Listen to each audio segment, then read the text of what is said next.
வணக்கம். சுரைக்காய் முட்டை பொரியல் செய்கிறதுக்கு சுரைக்காயை பொடிசா இந்த மாதிரி தோல் சீவிட்டு கட் பண்ணி வச்சுருக்கிறேன். அடுப்பில் ஒரு கடாய் வச்சுட்டு 2 டேபிள் ஸ்பூன் எண்ணெய் சேர்த்துட்டு கடுகு, சீரகம், உளுத்தம்பருப்பு சேர்த்து உளுத்தம்பருப்பு நல்லா பொரிஞ்சதுக்கப்புறம் 2 பச்சை மிளகாவும் ஒரு கொத்து கருவேப்பிலை சேர்த்து நல்லா வதக்கி விட்டுடலாம். ஒரு பெரிய வெங்காயம் பொடிசா கட் பண்ணி சேர்த்து நல்லா வதக்கி விட்டுடலாம். கூடவே இதுக்கு தேவையான அளவுக்கு உப்பு சேர்த்துடலாம்.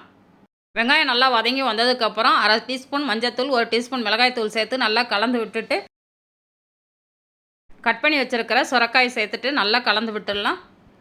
இந்த சுரைக்காயில் பார்த்திங்கன்னா தண்ணி கொஞ்சம் ஊறும், அதனால் தண்ணி எதுவுமே சேர்க்க தேவையில்லை. நல்லா கலந்து விட்டுட்டு ஒரு பிளேட் போட்டு மூடி வச்சிடலாம். நல்லா வேகட்டும் ஒரு 5 நிமிஷம். இப்போ மூடியை ஓப்பன் பண்ணிவிட்டு ஒரு முறை நல்லா கலந்து விட்டுடலாம். சுரைக்காயும் பார்த்திங்கன்னா நல்லா வெந்துடுச்சு பாருங்கள். இந்த ஸ்டேஜில் 3 முட்டையை உடச்சி ஊற்றிட்டு மேலே கொஞ்சம் மிளகுத்தூள் தூவிட்டு லைட்டாக இந்த மாதிரி பெரட்டினா மாதிரி கலந்து விடுங்க. சுரைக்காய் முட்டை பொரியல் ரெடி ஆகிடுச்சு. நான் சுவைக்கட்டும், ஆரோக்கியம் பெருகட்டும். நன்றி.